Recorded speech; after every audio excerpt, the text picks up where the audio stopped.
The allometry of brain miniaturization in ants. So before I get into the article, I want to talk a little bit about what is allometry. And allometry is the growth of different body parts at different rates, which results in a change of body proportions. Specifically in this article, we're going to look at how brain size scales to body size.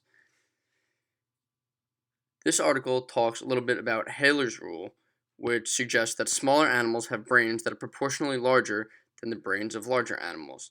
So let's say, for example, in a whale, the mass of the brain is 1% of its total body weight, but in an ant, it may be as high as 15%, as stated in the article.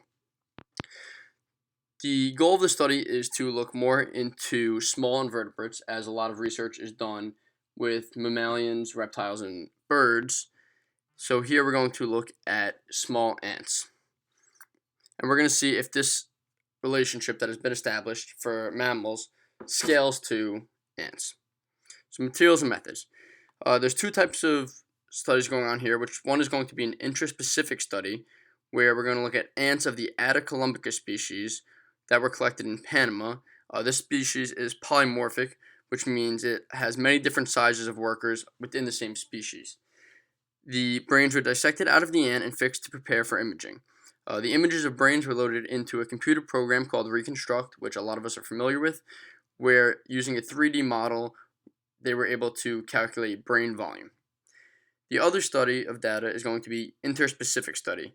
This is made up of ants of 70 other species that were collected from Panama, Florida, or harvested from labs. Some of these species are going to be monomorphic, dimorphic, or polymorphic. Monomorphic meaning that the species is all the same size. Dimorphic can be two sizes within the species, and polymorphic, as I mentioned before, is many different sizes within the same species. Any statistical analysis was performed using R, and the figure that we're going to talk about in a little bit was created using a piecewise regression. These figures are going to have a breakpoint in them, which is going to be set as body weight, which is going to be below body weight and above a certain body weight. And for this, we're going to see two different slopes within the figure. So results. So in this figure here, in the article, this is figure 2. Let's look at figure 2a first. So here we're going to have an intraspecific data for the Atacolumbicus species. Now remember that this species is polymorphic. There's going to be a breakpoint of 1.4 milligrams of body weight, which we can see on the x-axis, and the ants with the body weight below the breakpoint have a higher allometric coefficient with a slope of 0.7354, and ants above the breakpoint in body weight have a lower allometric coefficient with a slope of 0.2919. In figure 2b, the top right, we're going to see data for interspecific, which is going to be all of the ants in the study. I believe it was 261 different ants, and the 261 ants are going to have a breakpoint of 0.9 milligrams in body weight. Similar relationships as previously in figure 2a are going to be seen, but slightly less drastic, as the figure alludes to. So the breakpoint, below the breakpoint, the allometric coefficient is going to be 0.802, and above the breakpoint, the allometric coefficient is going to be 0.5506.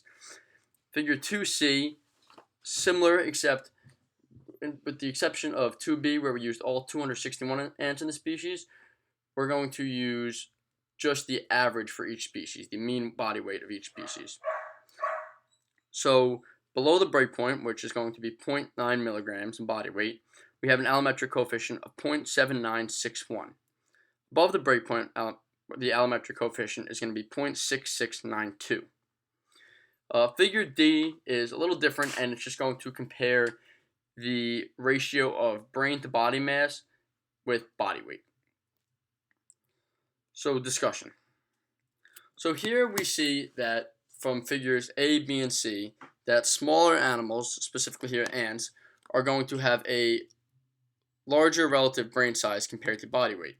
We know this from the slope. So as we see an increase in body weight on the low end with the red slopes, a small increase in body weight is going to lead to a large increase in either brain volume or brain mass.